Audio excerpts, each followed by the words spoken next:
I'm Stained Haynes. He's Munoxxus. That's Cameraman. And we here at 718 TV are here to tell you, don't take the easy way out and say there's a decline in media. You know, for what it's worth, if you take a step back and see the forest for the trees and the dumpster fire for the slow motion car crashes, you see that there is a divide. All right? And it's apparent. It's not just in movies and TV shows and comics and video games and corners of the internet and channels on cable and TV. It's just in websites and followings that have far-reaching tentacles into other things.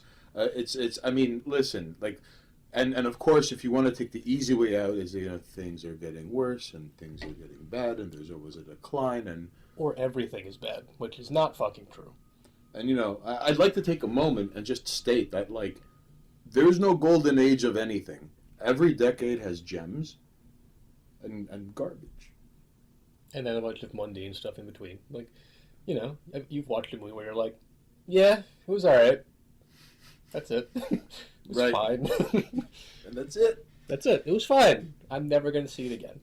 But the point is, yeah, there's a divide in the media that we have nowadays, which I think earlier on we had talked, you and I anyway, not y'all and I, but about how it's just, you almost had the idea that it was just terrible. I think was like there's just nothing. It's like, all right, fair enough. I can see how you could come to that conclusion, but like, I don't know. Then something like, what about Tarantino? And it's like, fuck. Or like, remember Mad Max? That came out in like the 2000s, and it's like, fuck. You're not wrong. It's not all bad. I mean, honestly, Mad Max Fury Road at one point was like being cleansed with moving audio and footage because it was ridiculous. It was a return to what made things good and work. And I mean, it did it, I suppose, for I don't want to say a modern audience, but it was almost as if George Miller were like, times have changed. So meanwhile, like in the Mad Max universe, I mean, I actually rewatched it very recently as of this, and it's great. I didn't realize, like, you know, the first half hour of that movie feels like its own movie. Like, I was 30 minutes in, and I was like, so much has happened. Because how do you? I would love so good. I would love to see the HBO miniseries of The Rise of Immortan Joe. Like, I want to see how he got to where he got to the fucking milk pump piano in the vault, bitches everywhere, paradise of a post-apocalyptic wasteland. Get on that. Like, I want to really stop making like what? Stop making, please. Stop making bad fucking alternate universe like shows. Make the Immortan Joe fucking like even the fucking I don't remember his name, but like the kid who's like Half-Life is like dying out and he's like trying to be witnessed the whole movie. Like I'd watch that dude's backstory, right? Because he survived this long. Like he's got to have done some shit. Like what made him stand out from the countless right? But all right. What? So that's proof. All right. That's proof it could be done. But now we've turned it into this, whether it's the end result of consensus-driven thinking or having to check boxes, like down a list to see if you hit some sort of special, magnificent... It used to be called the Oppression Olympics mark, but then they kind of like inverted it so you can't throw it at them anymore. So now it's like the intersectional mark, and because like, oh, you're no longer... you have the inclusivity that they had been complaining about for so long. Remember when you like watched a movie and you were like, did it look good? Did it sound good? Was it acted well? Did the story make sense? Like, remember when movies you judged them for being movies? Remember when you used to play video games and it was like, man, this is awesome, instead of like, this is super inclusive and I felt very represented in this, and it's like the game's kind of garbage, and then people like have to go into like damage control, and it's like, well, you know, Metal Gear Solid 2 was misunderstood at the time, and it's like, wow, are you getting paid per hour or per fucking like reply, dude? And like it was so ugly and gross and disgusting. That reminds me, one of the games that came out recently, Hades, which I'm sure you've heard of. You had to have heard of Hades at some point this year. I haven't. Okay. It's a fucking roguelike game, but it's like Greek Pantheon, top-down, dungeon beat-em-up game, all right? It's fucking amazing. Honestly, like, at some point on stream, I'll probably just make you play it. Deal. It's a good fucking game. But it's got tons of, like, poly nonsense in it. But not because it's, like, trying to be like, poly, but because, like, they're the gods, they live forever, and they kind of just fuck. You know what I mean? And that's a game where it's, like, it's actually mechanically amazing and artistically beautiful, and the sound is great, and, like, all of the checkboxes of, like, it's actually a good fucking game are there. Does it have replay value? It's a fucking roguelike. You Okay. just play it nonstop. Deal. Okay. Except in this rogue, I mean, it's like the roguelikes where you get to keep shit when you get out. You know what I mean? So, like, victory isn't just like you beaten the game. It's like, no, you get to keep some of that goodies and do it again, but better and faster. And there's, like, tons of other... Like, it's immense. Point is, you reminded me of that, where it's like, yeah, remember when games were awesome? And it's like, that Hades is the one example of, like, yo, that game is, like, a 9 out of 10 by itself. And then, like, the poly and the gay community were like, it's also super inclusive. And it's like, you know what? Yeah, it was. Like, it super was. It's like, fine, right, and that's like, it. Look, it's also a good game. It's crazy. Crazy that it's also a good game. It's proof that it can happen. Yeah. And it doesn't have to be, okay. The Last of Us felt as if it were like a really ugly dare. Like, how many things can we fit into a game? Like, and then listen. Imagine there's like 12 people at a table, and it's like, all right, so we could just jam a fucking vampire's beak squid-like mouths into the corpse of anything. And they could pick anything. They did it to Watchmen. They did it to The Last of Us. They're going to do it to, like, The Flash 3 more times before the end of the fucking decade. They're going to continue doing it to Predator. They're going to continue doing it to Alien. Nothing is fucking sacred. Spider-Man's going to be, like, a female, like, club-footed trans indigenous refugee by 2027. Just like everything is, and in the absence of making things their own intellectual property, it's always like, oh great, like now Wonder Woman is like a 400-pound fat black twerking flute playing international pop star, like not named Lizzo. Like, what are you, a bigot? I wasn't going there.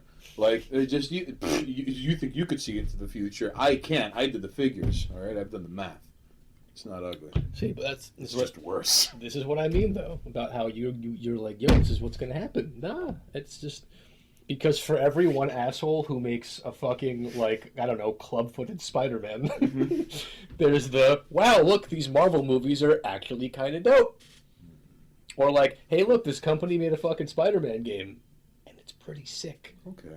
So, like, that's what I'm saying. Because, like, the fact that you could even mention that, like, yo, they could fuck up Spider-Man. They could totally fuck up Spider-Man. But then there are people who aren't fucking up Spider-Man. And it's kind of like, why are there two different versions of it? In that reference, anyway. But, like, in general, like, you gotta stop being so negative. You just gotta, you gotta part the sea. It's hard not to be negative because where we are now is nonsense like this, okay?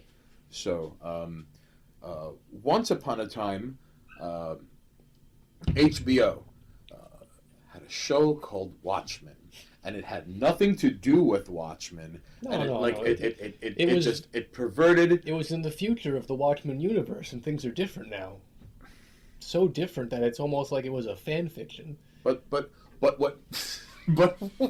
made it? And what made it? You're not wrong. He's not wrong, ladies and jerks. It's a Watchmen fan fiction, and you know what? But what made Have fun with it, I guess. What made the show so difficult, though, is that it set precedent in where you would see, like, critically acclaimed, and people with columns and blue ticks next to their name. They're the reason why in Rotten Tomatoes is 95%, and, like, critical score or the critic score. Critic score and like fan score. And the fan score is usually dog shit or worse. So or it's the other way around, and that shit's always funny too. That's when you know you're watching something gold. It depends, because sometimes it's not worth your time looking at. Sometimes you also just get like fan bias in those columns. Like I think like what was it, Batman v Superman? Oh, that's a whole different story. I'm just saying, you have fan bases where it's like, it's great, and it's like, no, it's not. This is the best movie ever. Or Watchmen, the show, was the other side, where critics were like, they're the people I learn about the DC Snyder Cut. Like, how dare you say this show is bad? Is it good, though? Shut up. Well, they could never explain in words why it's good. They could never explain why it's good, but they're offended that you ask.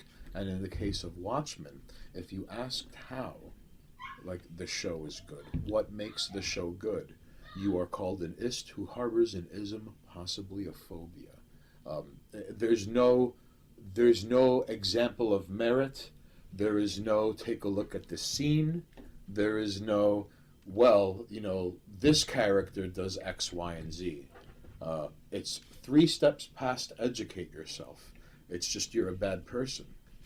And I've never understood how, like, that is part of this all-encompassing divide. All right? Yeah. And what I'm guilty of, honestly, and some people, I don't know about you, but I know some of you are, like, of course you could just take the easy way out and just not watch it. All right? That's what I usually do. Which is the best move. But every once in a while... Unless I have to critique it. Then I'll watch it for the sake of giving it a fair criticism. I mean, well, you can't criticize communism properly unless you've read the Communist Manifesto. Or lived in it. Right. Then you can accurately state this doesn't work. So I'm not going to, go out of my way to figure out why it was critically acclaimed. I will sit there and watch it and judge it for myself. I will suffer, but for the sake of a comment. In the case of Watchmen, I didn't have to. They bastardized Dr. Manhattan and made him care about people, and I was like, I'm out. That's it. That's all I need. You changed a character's behaviors enough where I was like, I no longer care about my favorite character because of what you changed about him. What is he, like, now, like Dr. Staten Island? It doesn't... He's fucking... Oh, great. And now he's fucking playing on hard mode as, like... I don't even... No, you gave Dr. Making Dr. Manhattan breakfast. Fifis. When, like, half of his character development in that book is just, like, the absence of, like, a man losing touch with humanity. And that's what I liked about him. It's that slow, like, these, like, oh, they're ants. Like... Because he's slowly becoming aware. And listen, in the comic book, Dr. Manhattan ends the Vietnam War in 2 weeks. And there came a point where they were personally surrendering to the giant man just walking across the countryside, like, turning dudes into, like, exploding jelly. And there are, like, explosions everywhere. So that's why I don't need to watch it, because it's like, I only cared about 2 characters. It was... One of them's dead. And the other one left Earth. And then they were like, no, he didn't. He's got fifis! I'm out. I haven't watched a single minute of the show, and I'm already checking out.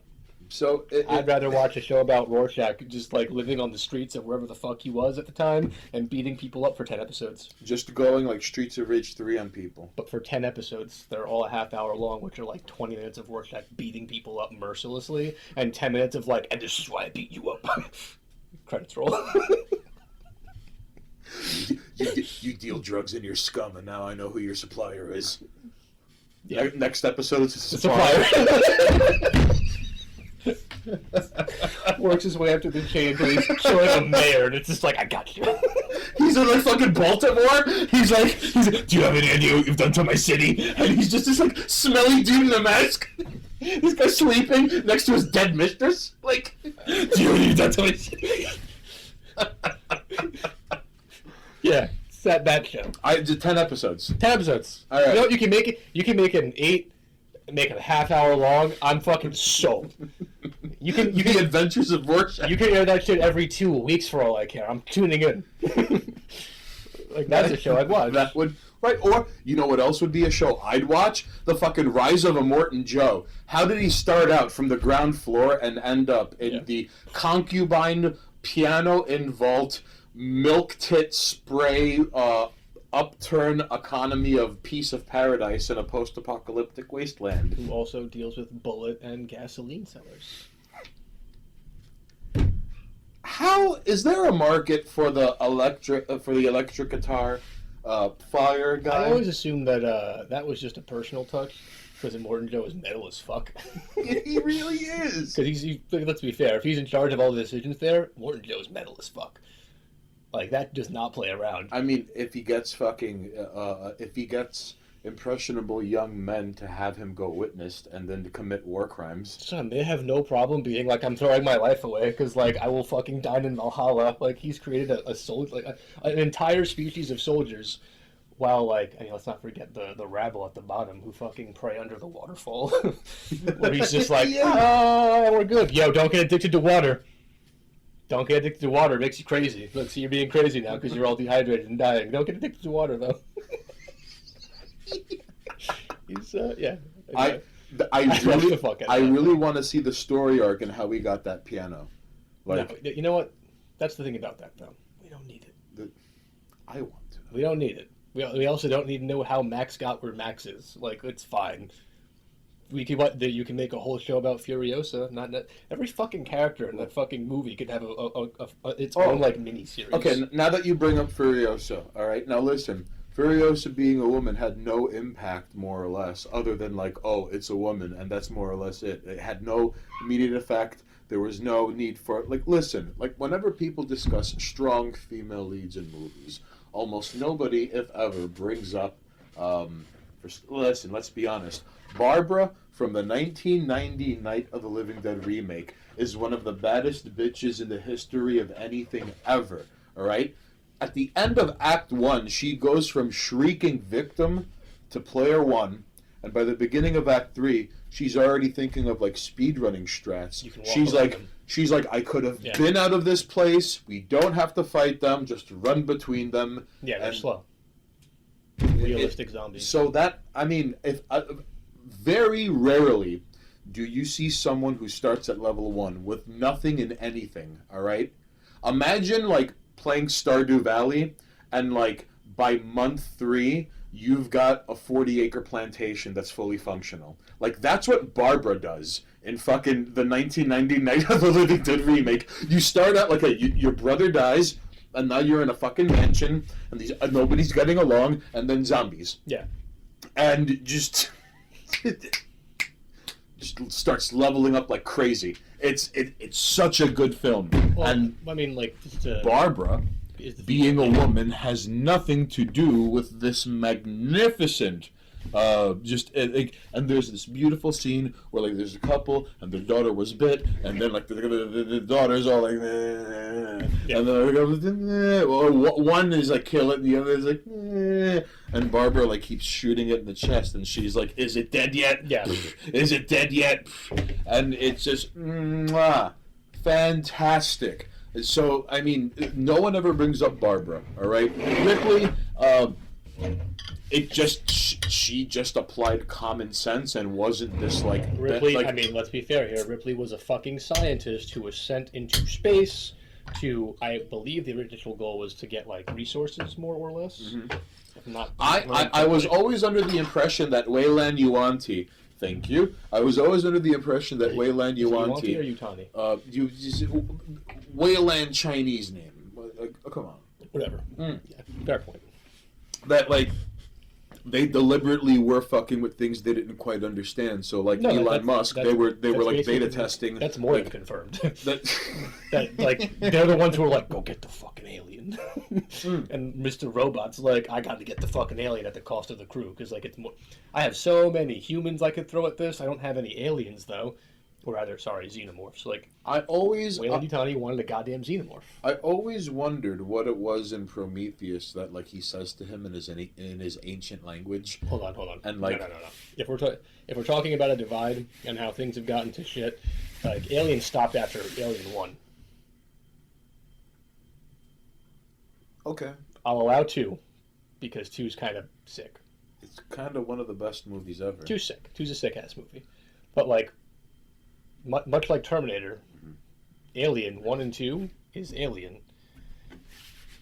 And then, like, I don't even care. You don't get to come back and try and rewrite the story and be like, well, this is what I meant it to be. This is fucking Prometheus bullshit. Like, no. Nah. The same way Terminator. Well, I mean, like, even though it's Ridley Scott himself. Just the same way Terminator came back and, spoiler, shotgun blasted John Connor in the fucking face. To make room for like another character who's basically just another John Connor to fight another Skynet or something. I didn't see it. I refuse to watch it. The point is, from what I understand, it's a Juana Connor, and there's a Latino ICE agent who's actually the super mega T-1000 cubed and the T-1000 genderless fighting warrior from Catching Fire. Whatever. The fucking she was on a TV show. The point is, it was in the 80s and it was computer based. The point is, that's the genderless 6-foot wife beater wearing T-1000 squared. It didn't happen. All right, that is accompanying the Juana Connor and Karen Connor, who's all like old and grizzled, and she's like, hey, kid, resistance, my son's dead. Who gives a shit about the timeline? The point is, it didn't happen. I have nightmares about Kyle Reese at this point in my life. And then, like, you know, crazy not Terminator stuff happened in the not Terminator, New Terminator. Yeah, didn't happen. I don't care if it's considered canon, because technically everything before that was considered canon too. So at this point, the term of something being canon in the story is, like, irrelevant. It's irrelevant. And that's a good example of, like, that divide, you know, where it's like, we had to kill off John Connor because he didn't check off enough boxes, and we basically told the exact same story again, but with more boxes checked off. Mm-hmm. And throwing away what is wildly celebrated as one of the best movies ever made in the genre, throwing everything that movie did right out the window to redo it in a modern setting, like, that just tells me that the original creative minds behind it were like, I need a paycheck, and the board of directors that decided to give me a chance to do it again, because they were like, we'll make mad money off of this fucking Terminator. We bring him back, and everyone will fucking go see it. And they were like, but by the way, there has to be, like, this many checkboxes, like, on the movie. And he was like, fuck it, I don't care. Okay. Because do you think if he made that movie directly after 2, like, genuinely made the 3rd film in the franchise, and meant for it to be story, like, driven? Did he plan on making anything after 2? No, because 2 has the fucking ending of, like, we stopped it. That's why it's kind of how, like, the original Nightmare on Elm Street was intended to end, where it's like, yo, they beat Freddy. There was no plans for a sequel. Like, remember when she pulls him out, and then, like, he gets Home Alone, kind of? Yeah. Because, whatever, it was like, Nightmare's got a weird ending. And then they're supposed to drive off to school, and Mom's supposed to wave at them, and that's the end of the movie. It was supposed to have a happy ending. Because, like, you did it. You beat the monster. But Hollywood's like, no, we need to make more money! However, it did turn Freddy Krueger into one of the greatest characters in the history of anything ever. I'm not saying it didn't end well, because, like, we got 3, Dream Warriors, which is, like, one of the coolest fucking horror movies of all time. And then eventually, in what I would believe is an exception to the rule, we did get New Nightmare, which was the official sequel to 1. As far as, like, I believe, like, was it canon-wise? Yeah, like, I think, like, because he, what was it, Wes Craven, right? Yeah. He came back and was like, no, I'll make another movie, but, like, this basically usurps the storyline. Like, it's 1 and then New Nightmare. That's pretty fucking good. And it kind of just takes the whole, like... You mean it does the equivalent of, like, okay, everything before now is Dragon Ball GT. Like, it's not canon. It's not, like... Pretty much, yes. So in terms of, like, where Terminator couldn't properly do that when it came back, and Alien, I would say, couldn't properly do that when it came back. Looking at you, Ridley Scott. Really, Ridley Scott, I hope you watch this. And, like, listen, on a visual level, it's all kind of like, ooh... Listen. And, like, you pick, like, you know, pretty not bad actors to fill the pretty not bad roles. I mean, well, the roles were actually, like, pretty memorable. I'll give you that much. Oh, you're talking about the new ones? But, like, listen, Prometheus and the thing after it, because it's really, like, listen, you could have left it at 1 and 2. And I get it, you come full circle, and you see, like, the fucking, like, engineer. Oh, that's an engineer. And, like, honestly, man, like, Mr. Scott, like... I blame you for having, like, renting that movie, and I want my money back. CGI like, was a mistake. I would really like my money back. I have nothing but precious memories. I mean, like, I'm not gonna fling, like, dog shit at your car, like, when you're, like, driving to work. You know, like, I'm not gonna, like, I'm not gonna light your dog on fire. I'm not gonna give you gout. Don't worry, Hal. I'm not going to give you gout. I don't think I really get this, Tim. But listen, Mr. Scott, if you're watching, you could have just left it the fuck alone. You really could have. And, like, people like you are part of the divide because you're doing the equivalent of, like, farting into a fucking brandy snifter, and you're just like, and wafting it in. And, like people like you and James Cameron, if it were up to James Cameron, he'd be fucking making Avatar 7. And you'd probably be like, well, I could go away with the... Don't lie, you, because you probably would, too. In fact, you more than would probably. Like, all right? So you go back to fucking living your fantasy, hiding in the dark, Hollywood director that has to deal with things. I don't know what the fuck you wake up next to. I don't know what hand you wipe your ass with. I don't know what runs laps behind your eyes. I don't know what comes to mind in fucking quiet moments of thought and private moments of reflection, but you could have just fucking left it dead. All right? It's just, what are you doing? Seems very personal. I feel like you feel very strongly about Alien. Yeah, and then we're going to talk about James Cameron, too. I couldn't stop after Titanic. Everything is going to be Titanic. I'm the best. Notice me. I did the thing. Avatar 19 coming out in 2039. Well, hold on. Don't you think it's pretty... I'm James Cameron. I killed and ate fucking Russell Crowe so I could walk around in public and shove people and be fucking berating to them. Do you not think it's telling that the second Marvel fucking dethroned James Cameron, if you're watching, I will fucking fight you in a steel cage match for charity. Anytime, any place, whatever rules you want. You don't even have to fly me out. I'll be there. No one's going to get these messages. My point was, do you think it's telling that he backed off when Marvel took his throne? Yes. Like, he was like, I'm going to make 6 avatars. And then it was like, and Marvel took your top record twice over. And then it was like, we haven't even heard about Avatar 2. What? No. Okay. So what gave the fuck up. What irks me about this divide is how there cannot be any new intellectual properties made. There is no enduring... No, because it's always this weird perverting of pre-existing... Now Batman is a gay Chinese dude. Now, Wonder Woman. No. See, here's the problem. Excuse me, is an Indonesian Muslim lesbian. You are playing into the hand that they want you to play into. Now the Flash is the divided things. Now the Flash is a Ugandan trans man refugee, who's non-binary. Now. Right, but now Venom. You're eating into what they're trying to do. Is my point. Because while, over there in fucking D.C. County, you've got, the new Batgirl show, which, I'm not going to go into it. Have fun. Have fun looking into that fucking show. On the side of, wow, they went for, the show's at 2 out of 10, but they had, 8 check marks on their, list, so it's it's the best show ever! And then you have, Marvel movies, where it's now these are good.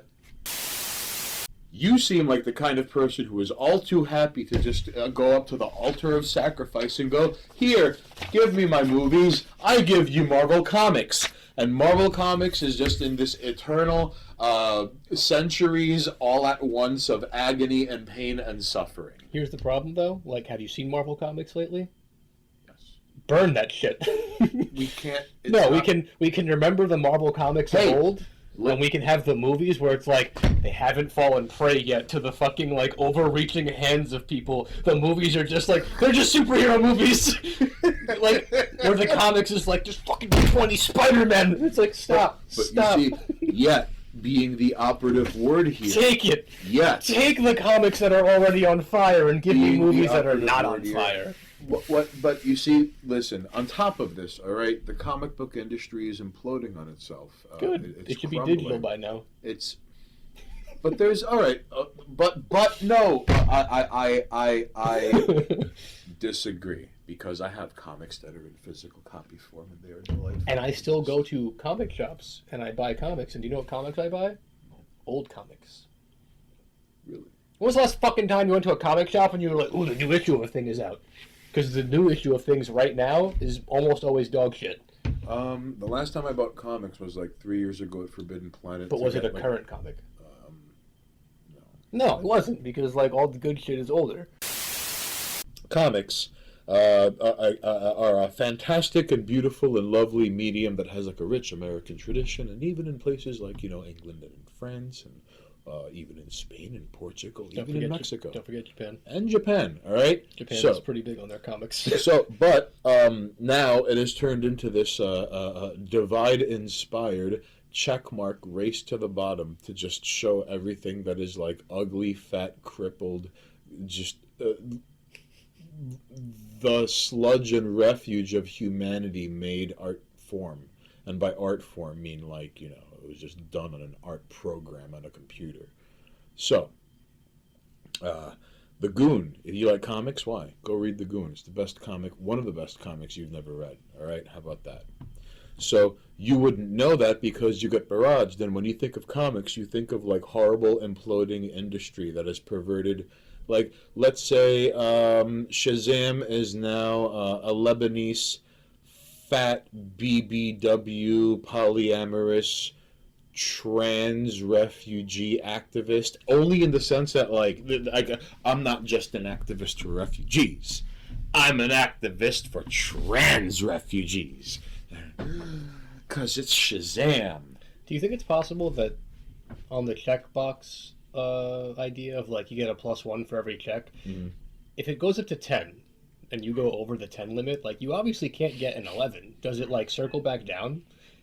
Because, like, I've seen things where it's like they put too much in. And Like then, what? Like, nobody cared about fat goth Starfire daughter. Not even people who are DC fans cared about that. This is true. So it's like there has to be a format in which, like... Oh, you mean like where you approach Uncanny Valley, where like this isn't even a comic, this is just like self-indulgent tripe? Yeah, so like, I mean, it's either that or my idea that like eventually outrage falls apart and eats itself alive. So there's only so much of this, like, and then the character was 6 different X's that, like, it wasn't before. Eventually, like, it gets to where it's like, okay, you're doing too much. And it's like, okay, there were 2 different X's. And then eventually it's like, they were just fat. And everyone's like, stop. Like, just stop. I think, like, the Starfire was an interesting one where it was just like, stop. Collectively, people were like, why? Well, it was... This makes no sense. This shouldn't, like, what made it kind of somber and bittersweet in its entirety was how, okay, you take a look at the author and you're like, oh. Well, and it's like a joke where you know the punchline before the joke is being told, and the joke is still being told. That comic, I believe, is still in circulation. I'm like sure. It's still, I'm sure there's a fan base that, like, there are people who it does reach that care about it. That's what we've come down to. And I think there are probably more people who buy it for the sake of keeping it alive. Well, no. At some point, comics are going to be propped up. All right, comics They are going to by the films. No.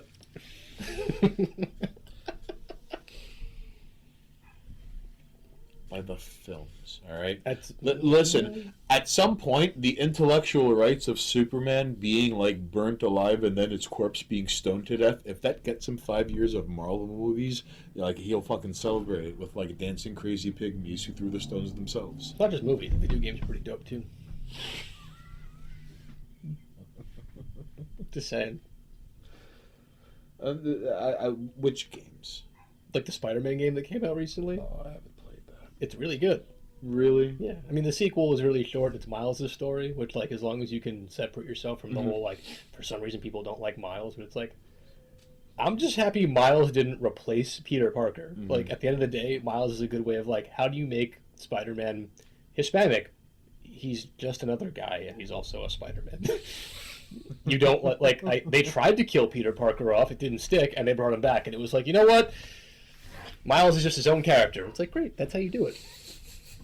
But yeah, video game's dope. I mean, pretty good in films. Like, most people think the original Spider-Man movies by Raimi, like at least 2, is like almost a perfect superhero film. It's near flawless. Yeah, because you know what? Spider-Man's a good fucking character. Well, and that movie's pretty good. The first Spider-Man movie is one of the best origin story. Like, I mean, pretty good. It's solid. And 2 is where things get real. It's so good. Yeah, I don't like the campiness of the films, but that doesn't take away from them at all. At all. Like, it makes them better, but, like, I'm not a fan. Hey, remember when superhero films weren't checking things off and being the corner point of people arguing socio-political issues? That was a thing once upon a time. Movies in general. It's not... and shows. It's... And comics. And video games. And art in any medium.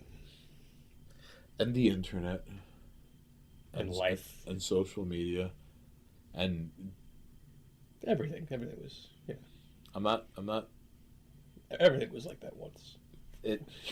We used to not have to keep a list of, like, how many things need to be addressed. So as you can see, this isn't not just a divide across culture, but across everything, really. But it has it's gone past affecting us, and it is now afflicting us with ugly psychic corrosion. It's afflicting you. I'm Munoxxus. That's Stained Haynes. In lieu of cameraman not making a graphic that says subscribe, we're telling you subscribe to 718 TV. And if it means anything personal to you, you can. And if you can, you should. Because if fighting is sure to result in victory, then you must fight. Sun Tzu said that. So what's your excuse?